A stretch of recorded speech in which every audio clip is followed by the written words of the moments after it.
हमेशा उसको इसी तरीके से सबको बराबर टाइम मिले। लेकिन ये वाला जो विषय है आज डिबेट में आप दूसरी बार उठा रहे हैं, तो इसको लेकर जो दर्शक इसको सुन रहे हैं उनका भी कंफ्यूजन दूर हो जाए, मेरा भी हो जाए, आपका भी हो जाए। जो भी सवाल होगा हम कस के इनके साथ करेंगे, इतना मैं यकीन दिलाता हूँ। अत्रे साहब, रोड साहब ये कह रहे हैं कि ये जो आपने कच्चे कर्मचारियों को पक्का किया, ये जो बोर्ड आपने बनाया है इसी को महज 1 साल हुआ है, आप उसमें कह रहे हैं कि 5 साल का एक्सपीरियंस होना चाहिए। तो इसमें तो जो कर्मचारी हैं उनकी जो सर्विस है वो 1 साल की है, ऐसा रोड साहब का मानना है। इसमें कोई आप चीज़ों को स्पष्ट करना चाहेंगे, कौन कौन से कर्मचारी इसमें आ गए हैं? क्योंकि फिर अगर 1 साल पहले ही बना है ये वाला तो फिर ना 5 वालों को फ़ायदा है, ना 8 वालों को फ़ायदा है, ना 10 वालों को फ़ायदा है।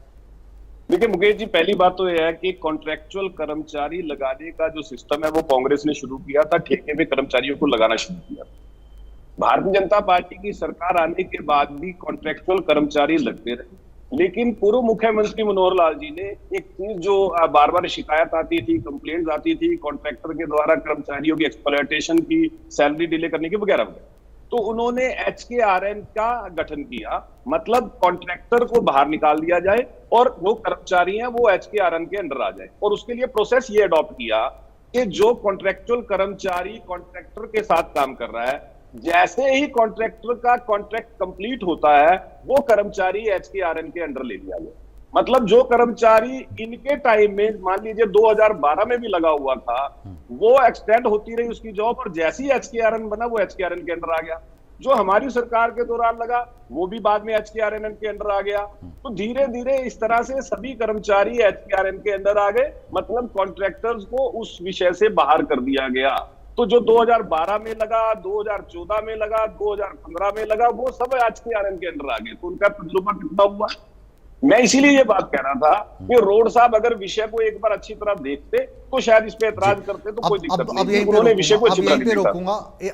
एक और कंफ्यूजन है थोड़ा सा। आपने लगभग 1,20,000 कर्मचारियों को पक्का किया जिनकी तनख्वाह 50,000 से कम थी। उसमें तकरीबन 4,000 कर्मचारी ऐसे बच गए जिनकी तनख्वाह गलती से 50,000 से ऊपर है। तो वो भी क्या कुछ उम्मीद रख सकते हैं ये जो आपने घोषणा की है पार्ट 2 की?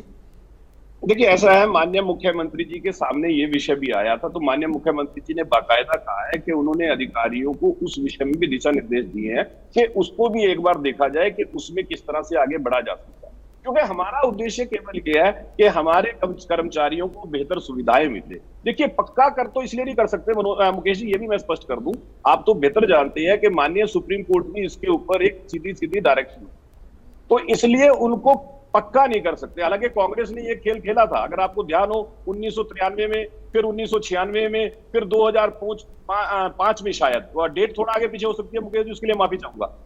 पक्का करने की पॉलिसी लाके जिस तरह से धोखे में कर्मचारी को रखा और बाद में कांग्रेस की उस पॉलिसी को माननीय हाईकोर्ट ने रद्द कर दिया। नहीं, आपको वो भी ध्यान होगा। अत्रे साहब, पक्का तो जो ये अभी 1,20,000 है इनको भी नहीं किया गया, इनको भी जॉब सिक्योरिटी दी गई है। तो मेरा सवाल उन लोगों की तरफ से था जिनकी सैलरी जो है मान लीजिए 50,001 रुपया है, तो जिसकी 49,999 रुपये है उसकी तो हो गई। अब वो 2 रुपए के जो फर्क वाला कर्मचारी है वो रह गए, तो थोड़ा सा जी सुनिए, मैं पहले ना इसीलिए मैं ये उम्मीद कर रहा था कि आप बात पूरी होने देते तो चीजें स्पष्ट हो जाती। जो मैंने पक्के वाली बात कही, मैंने पहले स्पष्ट किया कि माननीय सुप्रीम कोर्ट की डायरेक्शन है कि पक्का तो किया नहीं जा सकता as per court, number 1। Number 2, Congress ने कर्मचारियों को बरगलाने के लिए ये प्रयास किया था, जो पॉलिसी उनकी हाईकोर्ट ने रद्द कर दी थी। आपको ध्यान होगा 5,000 कर्मचारियों पे तलवार लटक गई थी, उनको भी सुरक्षित हमारी सरकार ने किया था, अगर आपको ध्यान हो ये बात। तो मैं ये कह रहा हूं, इसीलिए सरकार ने, जैसे हमने गेस्ट टीचर के भविष्य को सुरक्षित किया था विधानसभा में एक कानून बना के, उसी तरह से ऑर्डिनेंस के जरिए जो आपने बात कही उन कर्मचारियों का भविष्य सुरक्षित किया है। अब जो आप 50,000 से ऊपर वाले कर्मचारियों की बात कर रहे हैं, मैं उस विषय में स्पष्ट कर चुका हूं कि माननीय मुख्यमंत्री जी ने इसके ऊपर भी आगे कैसे बढ़ा जाए उसके लिए अधिकारियों को दिशा निर्देश दिए कि वो देखें कि हम कैसे आगे बढ़ सकते हैं कि उन कर्मचारियों को भी किसी तरह से उनके भविष्य को भी सुरक्षित किया जा सके। जी मैंने अब इसलिए स्पष्ट किया था कि जी। हमारा प्रयास हमेशा ये रहा है कि हमारे कर्मचारी जो है उनको बेहतर सुविधाएं मिले, उनका भविष्य सुरक्षित रहे, और ये प्रयास माननीय मुख्यमंत्री जी के द्वारा जारी है। मतलब समानता मिले सभी को, आपका ये कहना है। सबको समानता मिले, जी बिल्कुल बिल्कुल। चलिए वापस आपके पास अभी आना नहीं था, मैं वैसे बीच में आ गया ताकि रोड साहब का एक कंफ्यूजन कम से कम हम दूर करें। आरोप नंबर 2 रोड साहब आपकी तरफ से। जी देखिए, जो अत्री जी ने भी कहा कि कौशल रोजगार निगम में हमारे यानी 2014 से पहले के कुछ कर्मचारियों को भी इन्होंने शामिल किया। मैं ये कहना चाहता हूँ, क्या कौशल रोजगार निगम जो 2021 में अस्तित्व में आया बीजेपी की सरकार के दौरान, उसमें सिर्फ 2014 से पहले के ही लोग हैं या इन्होंने भी कोई भर्ती की है उसमें? 21 में बना जी है। जी हाँ, नहीं मैं बता रहा हूँ, उसको भी क्लियर कर दूं। कितनी संख्या है? अगर एक मिनट मैं मेरी बात फिर दीजिएगा आप जॉर्ज मुकेश। जी जी जी जी जी जी चलिए इनको पूरा करने देते हैं पहले अत्रे साहब, फिर आपसे जी, जवाब लेंगे। जी मेरा की बात कहना है कि इन्होंने कहा कि 13-14 के कर्मचारी हैं जो उसके अंदर आगे मर्ज कर दिए, उनको चलो लाभ मिल सकता है, लेकिन जो 2021 में कौशल रोजगार निगम जब अस्तित्व में आया उसके बाद इस निगम में इन्होंने तो भी कोई एक आधा भर्ती किया होगा कर्मचारी। अब तो रोड साहब आप अब रोड से उतर गए हो। नहीं रोड से उतर गए हाँ। अब आप रोड से उतर गए हो, अब आप समझ भी रहे हो। तो अब आप कच्चे चल पड़े। वापस आऊंगा मैं आपके पास, वापस आऊंगा। आपका जो पहला सवाल था वैलिड था, मैंने देखिए बीच में रोक के उसका जवाब दिया, वापस आपके पास आऊंगा। लेकिन वीरेंद्र संधू जी, आपकी पार्टी का क्या आरोप है अभी भाजपा पर कि भाजपा ये जो घोषणाएं कर रही हैं और घोषणाएं कर रही हैं, कई वर्गों को लाभान्वित करने की बात कर रही हैं, तो दम है नहीं है?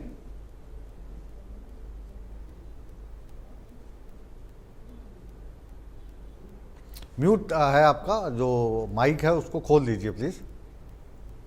मुकेश जी, भारतीय जनता पार्टी हरियाणा के लोगों को बेवकूफ समझती है, लेकिन हरियाणा के लोग बेवकूफ नहीं हैं। आप देखिए कि पहले ये इस इंतजार में थे कि हरियाणा के लोग बाकी जिस तरीके की भारतीय जनता पार्टी की राजनीति के, वो धर्म के नाम पर, जाति के नाम पर हरियाणा के लोगों को आराम से बांट देंगे, आराम से वोट ले लेंगे। लेकिन इस लोकसभा चुनाव में भारतीय जनता पार्टी को ये पता लगा, ये सच्चाई पता लगी कि उन्होंने 10 साल में कितने बुरे हालात हरियाणा प्रदेश के किए हैं, और उसके बावजूद उन्होंने जिस तरीके से ये कदम बार बार उठाए जा रहे हैं, 1 महीने के अंदर अंदर 3 कैबिनेट की मीटिंग की जा रही है। सवाल थोड़ा सा मेरा तीखा है, आपको बुरा लगेगा। आपको इस चीज का जो ज्ञान है वो कब प्राप्त हुआ? अभी कितने महीने पहले? क्योंकि 4.5 साल तो आप इनके कंधे के साथ कंधा मिलाकर चलते रहे, जो आपके वोटर थे वो आपको गिराते रहे कि जिनके खिलाफ आपने चुनाव लड़ा था उन्हीं के साथ आप शामिल हो गए। तो इस महाज्ञान की प्राप्ति कब हुई आपको? देखिए मुकेश जी, मैं फिर बता रहा हूँ, 1 मिनट आपने भी कहा था कि जिस तरीके से जाट आरक्षण भूपेंद्र सिंह हुड्डा ने बाद में दिया, जिसकी वजह से हरियाणा प्रदेश के जो हालात हुए आपको ही पता, उसी तरह बीसीबी का इन्होंने अभी रिजर्वेशन का जो पॉइंट दिया, उसके भी यही, ये भारतीय जनता पार्टी इधर से खेलती है, उधर से खेलती है, यहाँ से करवाती है, फिर हाईकोर्ट से स्टे लगवा देती है, जबरदस्त गेम खेलती है। नहीं बात हमारे भारतीय जनता पार्टी का समझने ये आपको अंदर का राज बता रहे हो आप, क्योंकि आप 4.5 साल तक इनके साथ में रहे हो। तो ये वाला जो एक कार्यक्रम करते थे, सुनिए विचारधारा वीरेंद्र भाई, ये जो एक कार्यक्रम करते थे भाजपा वाले कि पहले तो भर्तियां निकाल दो, फिर इस पे रोक लगा दो, तो जाहिर है कि आप भी तो सरकार में शामिल थे, तो आपसे राय मशवरा करके ही करते थे ये वाला खेल, या अकेले ही कर लेते थे? देखिए, भारतीय जनता पार्टी कैसी राजनीति करती है हमें पता है। उससे पहले जब हम सरकार में नहीं थे, जब जननायक जनता पार्टी का गठन भी नहीं होता, उन्होंने प्रदेश के क्या हालात किए थे आपको पता है, और 70 पार के नारे के साथ 40 सीटों पे आए। हम सरकार में, हमारे सरकार में शामिल होने के बाद हमने नकेल कसी। वो इस तरह की गतिविधियां भारतीय जनता पार्टी नहीं कर पाई जो पहले करती थी, और हमने जो काम करवाए सिर्फ 10 विधायक, हमें पता था 7 निर्दलीय विधायक हैं, कांडा जी हैं, उनकी सरकार बननी तय थी, उसके बावजूद भी हम सरकार में सिर्फ शामिल हुए ताकि इस तरीके की सरकार के ऊपर लगाम लगाई जाए। नहीं होना चाहिए था। बाहर से आप विरोध करते, बाहर बैठ के धरने लगाते, इनके खिलाफ क्यों नहीं लगाए? आप क्यों शामिल हो गए? हमने धरने लगाए, तभी तो अंत में जाके इन्होंने इस तरीके के कदम उठाने पड़े। हमने धरने लगाए, हमने काम करवाए, हमने 70% का आरक्षण, आपके हाथ से आपका फेस कवर हो रहा है, मैं आऊंगा आपके पास। हमने महिलाओं को 50% आरक्षण दिया, हमने डिपो में आरक्षण दिया हमने, बीसी ए वर्ग में हमारे पास डिपार्टमेंट था, हमने दिया। जितने काम दुष्यंत चौटाला 10 विधायकों के साथ कर पाए, इतने काम भारतीय जनता पार्टी।